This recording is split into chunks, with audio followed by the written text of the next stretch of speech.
उठाना चाहता हूं। सर, पहली समस्या है कि रिचार्ज खत्म होने के बाद आउटगोइंग के साथ साथ इनकमिंग कॉल का भी बंद होना। सर, जब प्रीपेड प्लान एक्सपायर होता है या मोबाइल रिचार्ज की वैलिडिटी खत्म होती है तो आपकी आवाज बंद कर दी जाती है। फोन मेरा, सिम कार्ड मेरा, नंबर मेरा। तो सर, रिचार्ज खत्म होने के बाद आउटगोइंग कॉल बंद होना समझ आता है, लेकिन इनकमिंग कॉल बंद होना सरासर मनमानी है। सर, हमारा मोबाइल नंबर आज हमारी डिजिटल पहचान बन चुका है।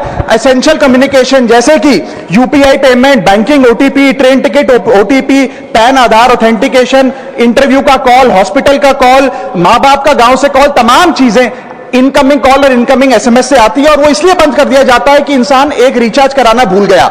सर, इनकमिंग कॉल बंद करना is not stopping of a service, ये हमारे राइट टू कम्युनिकेशन को स्टॉप करने जैसा है। सर, जैसे आपका आधार कार्ड इसलिए एक्सपायर नहीं हो जाता कि आपने डिटेल अपडेट नहीं करी, या आपका बैंक का खाता इसलिए बंद नहीं हो जाता कि आपने मंथली डिपॉजिट जमा नहीं किया, या आपका वोटर आईडी इसलिए सस्पेंड नहीं हो जाता कि आप एक चुनाव में वोट डालना भूल गए। ठीक उसी तरह आपका मोबाइल नंबर इसलिए सस्पेंड और डीएक्टिवेट नहीं होना चाहिए कि आप एक रिचार्ज भूल गए। सर, मैं सदन में फ्री आउटगोइंग की मांग नहीं कर रहा, फ्री डेटा की मांग नहीं कर रहा, लेकिन इनकमिंग कॉल फैसिलिटी की गारंटी होनी चाहिए। मेरी 3 स्पेसिफिक मांग है। पहली, प्रीपेड मोबाइल कनेक्शन में इनकमिंग कॉल और इनकमिंग एसएमएस कम से कम 1 साल तक कंटिन्यू रहे, चलता रहे from the date of the last recharge, ताकि एसेंशियल कम्युनिकेशन चलती रहे। दूसरी, deactivation of the mobile number after 3 years. ऐसा ना हो कि आपका मोबाइल नंबर किसी को आपका मोबाइल नंबर बंद करके किसी और को अलॉट कर दिया जाए। कम से कम 3 साल का ग्रेस पीरियड देना चाहिए from the date of the last recharge. And third demand, mobile operator should introduce a low cost